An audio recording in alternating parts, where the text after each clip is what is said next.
Giving him a new contract is turning out to be an absolute disastrous decision. With the right crop of players, they can be a very good side under Ryan Lowe. I struggle to see them staying out of the playoffs. Dare I say, even top two. It just needed a manager who knew how to put those ingredients together and bake a very nice pie. My favourite part of the show. It's second tier retro time. And this is a really, really good question this week. It's a nice one. What is the best goal in Championship history? It was a clean strike. He knew what he was doing. He placed it for my money. Did he? He placed it by putting his foot through it in a way that places the ball into the top corner, and that's all I'm going to say on the matter.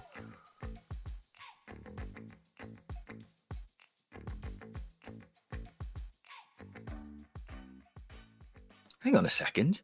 It's time for the Stopwatch. Welcome back to another episode, ladies and gentlemen. It's the Championship show with a little twist. It's 5 topics, a 2-minute timer, and 2 hosts. Justin, can you join in with me when we do that in the future? The 5, 2, 2. Like, get a bit of choreography going. You ready?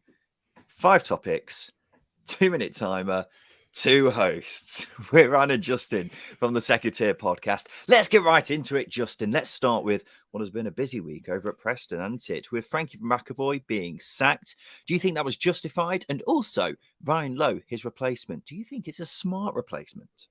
I think the sacking of McAvoy probably was justified in the sense that Preston weren't really going anywhere. So for me, it was probably a case of it's now or wait until the end of the season.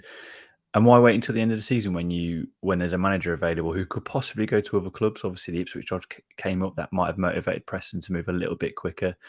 And then moving on to Ryan Lowe, I think it is a smart appointment. He's a young coach who's done a lot of positive things in a very short space of time. 2 promotions from League Two, and his Plymouth side is looking very healthy this season, or was his Plymouth side. Yeah, I think you're right. I wouldn't go as far to say McAvoy's sacking was justified. I don't think, as you say, they were going anywhere anytime soon, and there just didn't really seem much point in just pursuing with the project under McAvoy when it wasn't really a project at all, was it? It was just they were just there. You were just pointing the stick at them, telling them to do something, and they were just not going to do anything anytime soon with him in charge, unfortunately. But yeah, I really like the appointment of Ryan Lowe. As you say, he's done a lot in his short managerial career so far. If he's taken clubs from where they were and left them in a better position, that's always a good sign for me. He plays nice attacking football as well, as worked with clubs with restricted budgets as well, which I think will really suit him at Preston, considering they don't really spend much money, do they, Justin? No, it's a really good point. And I think that I don't necessarily think, well, actually, I don't think he has to get backed in a way that they don't need to chuck £3 or £4 million at every other player, but they obviously need to recruit to be able to suit Ryan Lowe's style, because I think the current crop of players there at the moment aren't going to work in the long term for Ryan Lowe. But yeah, certainly needs backing, and I think with the right crop of players, they can be a very good side under Ryan Lowe. Yeah, you can definitely get them moving in the right direction, and that's all you want as a Preston fan. They're not going to go out there and break the bank compared to other teams in the Championship, but at the same time, you can get them competitive in this division and get them, fighting at the right end of the table. Justin, can we have the next topic, please? With 3 wins on the spin, are Sheffield United finding their feet, and how far can they go this season? They absolutely are finally finding their feet. I mean, many people were expecting this to happen under Jokanovic, weren't they? But Heckingbottom has seemingly got it going on the fast track, and now they look like a completely different beast. He's got the players playing in the right positions, which is always a good start. He's got them playing a style of play which suits the players more as well, particularly players like Morgan Gibbs-White, for example. They look a completely different beast. They're really, really going well, and are a sight to fear now. How far they can go, Justin? What do you think? I think if everything settles nicely and we get out of this new manager bounce phase that every new manager goes through, where they come in, motivate a team, and they get immediate positive results, I think if we come out the other end and they're still performing well, then I do think it's a playoff finish for Sheffield United, because the quality in that squad is second to none. We don't have to talk about that because we know enough about it. It just needed a manager who knew how to put those ingredients together and bake a very nice pie in Sheffield United's sort of way. Jokanovic wasn't getting the right sort of mix out of that group of players, but Heckingbottom is. Yeah, well, if it is a pie, it's a very nice pie at the moment. You say playoffs. I think playoffs now is the minimum expectation for this Sheffield United side. I struggle to see them the way they're going and the resources they've got. I struggle to see them staying out of the playoffs. Dare I say, even top two?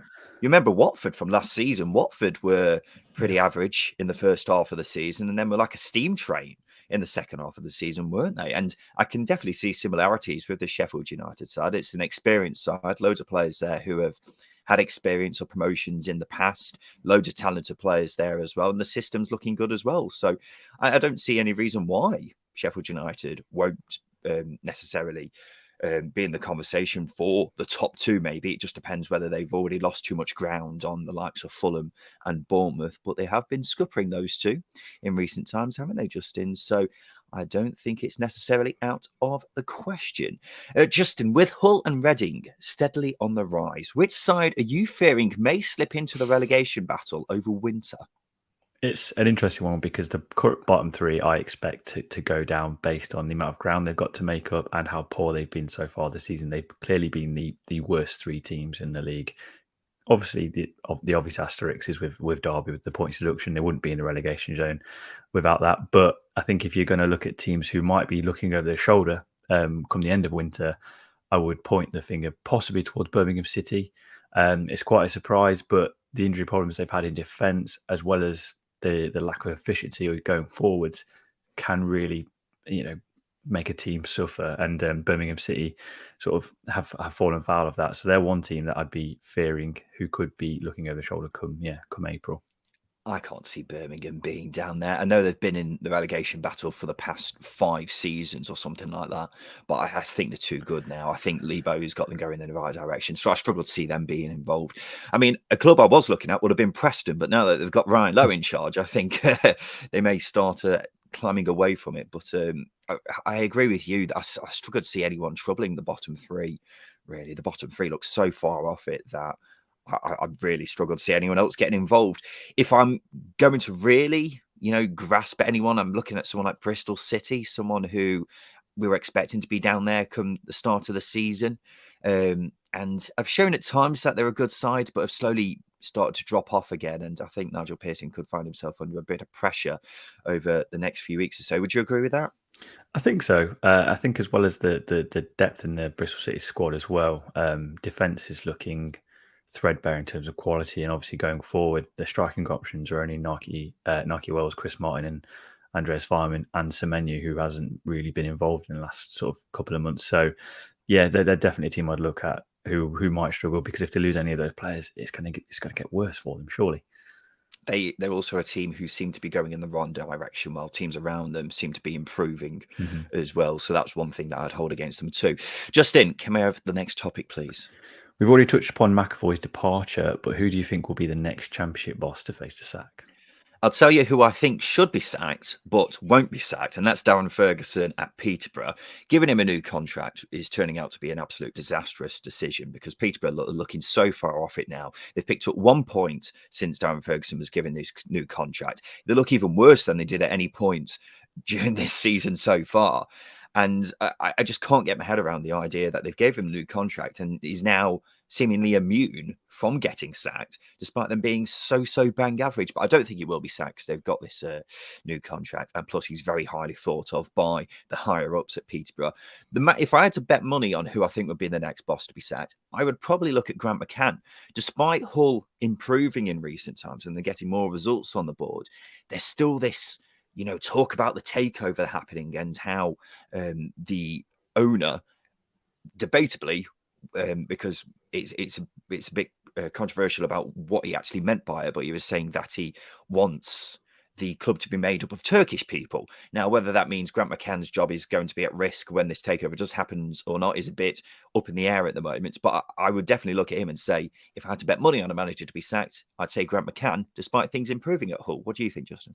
I'd agree with Grant McCann, definitely. I think any new takeover does spell sort of question marks as to who that new owner might want to bring in and manage their football club. And I think Grant McCann's record over the last sort of, I guess, season or so, while he's been managing Hull in the Championship, has been it's been incredibly poor, and it's only been recently where they've picked up and they could easily dip again. So I think Grant McCann's the obvious one. Should that new takeover come through? Absolutely. Justin, my favourite part of the show. It's second tier retro time. And this is a really, really good question this week. It's a nice one. What is the best goal in Championship history? I'm interested to see what you say. I'm glad I get to go first, but I've picked Nathaniel Chalobah's 35-yard strike for Watford against Leicester, where he hits a half volley, as I say, from about 35 yards. It's towards the end of the season. It means something because Watford have to win to stay in the game, to stay in the automatic promotion race. And Kasper Schmeichel, who is the Kasper Schmeichel, by the way, has no chance at getting near it. And it comes off to the bar. It's just such an aesthetically pleasing goal. It was just, too good for me. It's a very satisfying goal to watch, isn't it? Because it just absolutely pings off his boot and it really does fly in, especially when you watch the one replay where it goes like that. It's like it's got some swaz on it, we'll say that for sure. But for me, there is no debate in here. It's John McGinn for Villa against Sheffield Wednesday. Without a doubt, the best goal in Championship history. Purely because you talk about every other goal that's been scored in Championship history. I reckon they could be replicated if you ask the same player in the same situation to do it 100 times. They'll be able to replicate other goals. This goal, I don't think John McGinn is ever replicating that. It was just that one moment where he has hit it so cleanly and it just flies in beautifully. Justin, what do you think? It's a fantastic goal, but my unpopular football opinion is for good goals to really matter, they've got to mean something from that game. And unfortunately, Villa lost. Villa lost that game, and it's so easy to forget because of that. Who Game cares? We're talking about the best goal, not the best moments around the goal. You're absolutely right, but I think for a goal to really mean something, for it to be the best, it's got to have some impact on the game. And unfortunately, as I say, Villa lost, so it doesn't count. No, I'm not having that at all. We're talking about best goal. I don't care what happened afterwards or what happened before. All I want is a screamer on the volley from 30 yards out, flying in off the crossbar. Best goal ever for me, without a doubt. Also, by the way, ladies and gentlemen, I will point out that Justin Peters is the same person who criticises most goals from 30 yards out by just saying he's just put his foot through it. But for Nathaniel Chalobah's goal, apparently that don't count, Justin. It was a clean strike. He knew what he was doing. He placed it for my money. He placed it by putting his foot through it in a way that places the ball into the top corner, and that's all I'm going to say on the matter. We'll leave it there, ladies and gentlemen. Episode 13 of the Stopwatch, and Justin's controversial opinions are just as controversial as ever. Let us know your thoughts in the comments below. Particularly keen to hear what you guys have to say for the best goal in Championship history, because it's a topic that comes up all the time. For me, it's John McGinn every single day of the week, and I won't hear Ruben Neves either. Drop us a like as well if you've enjoyed, and please subscribe for more content like this. Ruben, the Second Tier Podcast. You can find us on Twitter at Second Tier Pod. You can find me on Twitter at Ryan Dilks1. That's Justin Peach 27 over there. Thank you for watching.